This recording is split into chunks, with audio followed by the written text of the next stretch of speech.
ओम शांति।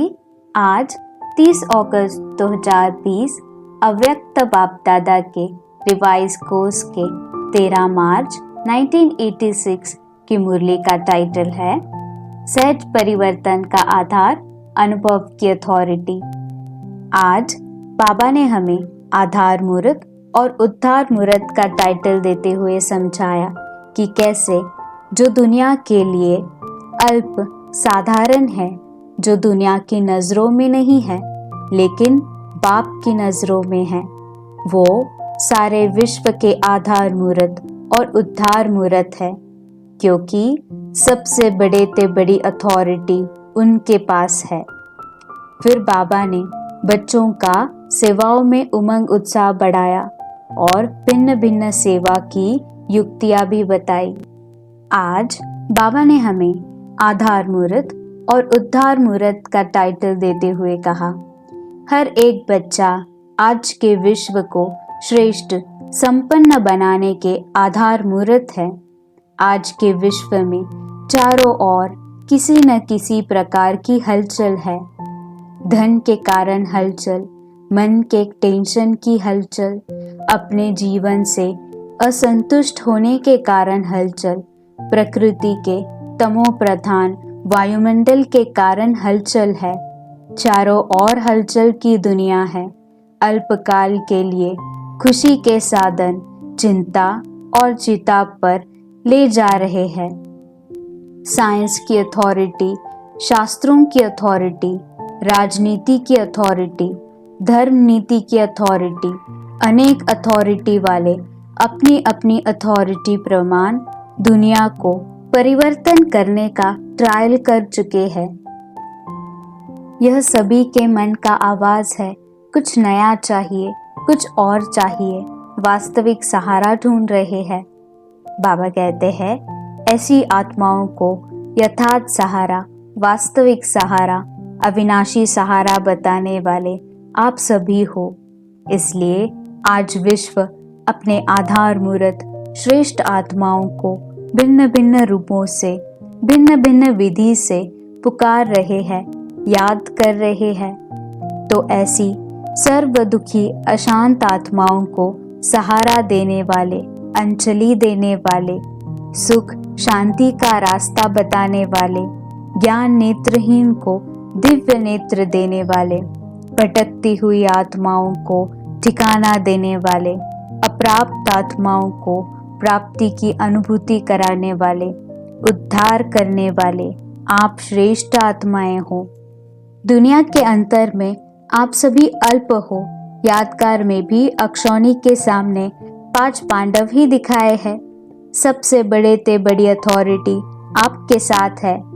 सबसे बड़ी अथॉरिटी है परमात्म अनुभूति की अथॉरिटी। अनुभव की अथॉरिटी से श्रेष्ठ और सहज किसी को भी परिवर्तन कर सकते हो। बाबा कहते हैं देखो बाप दादा के साथ निमित्त कौन बने हैं? साधारण। जो दुनिया के लोगों के नज़रों में है वह बाप के नज़रों में नहीं है, और जो बाप की नज़रों में है वह दुनिया वालों की नज़रों में नहीं है। उन्हों को नामी ग्रामी चाहिए और बाप को जिनका नाम निशान खत्म कर दिया उनका ही नाम बाला करना है। असंभव को संभव करना है।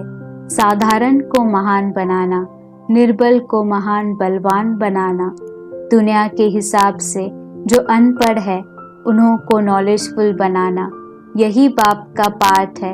इसलिए बाप दादा बच्चों की सभा को देख करके मुस्कुराते भी है कि सबसे श्रेष्ठ भाग्य प्राप्त करने वाले यही सिखिलदे बच्चे निमित्त बन गए।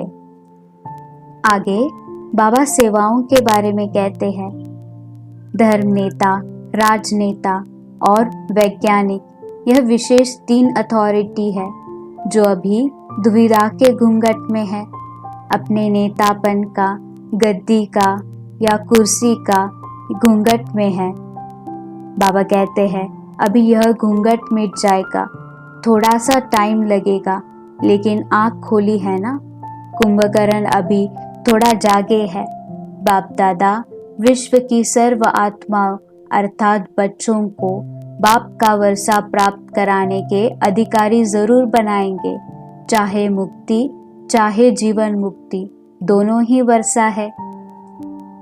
आगे बाबा कहते हैं, बाप दादा को सबसे अच्छी बात यही लगती है कि सदा ही सेवा में अथक बन आगे बढ़ रहे हैं, और यही सेवा के सफलता की विशेषता है कि कभी भी दिल शिकस्त नहीं होना। जिस समय भी सेवा करने के निमित्त बनते हैं, चाहे लौकिक बातें हो, लेकिन लौकिक बातों में भी ऐसे ढंग से अपने बोल बोले जिससे न्यारापन भी अनुभव हो और प्यारापन भी अनुभव हो। इस विधि को और भी थोड़ा अटेंशन दे सेवा का साधन श्रेष्ठ बना सकते हो। आगे साधुओं के लिए बाबा कहते हैं, स्नेह से उनको अपना बना सकते हो। पहले स्नेह से उनको समीप लाओ। स्नेह मधुबन तक पहुंचा देता है, तो मधुबन तक आए तो नॉलेज तक भी आ जाएंगे। कहाँ जाएंगे? आगे बाबा कहते हैं, जिस बात की अप्राप्ति की अनुभूति हो, उसी प्राप्ति के आकर्षण से उन्हों को समझाओ।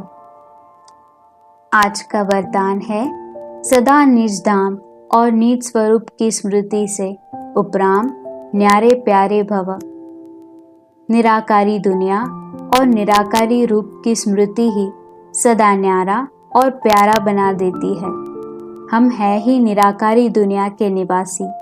यहाँ सेवा अर्थ अवतरित हुए हैं। हम इस मृत्यु लोक के नहीं, लेकिन अवतार है। सिर्फ यह छोटी सी बात याद रहे तो उपराम हो जाएंगे। जो अवतार न समझ गृहस्थी समझते हैं, तो गृहस्थी की गाड़ी कीचड़ में फंसी रहती है। गृहस्थी है ही बोझ की स्थिति, और अवतार बिल्कुल हल्का है। अवतार समझने से अपना निजी धाम, निजी स्वरूप याद रहेगा और उपराम हो जाएंगे। स्लोगन है, ब्राह्मण वह है जो शुद्धि और विधि पूर्वक हर कार्य करे।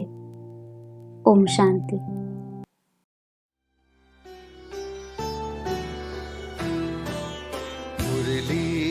अमृत की धारा है धारा, जो देती दुखों से किनारा।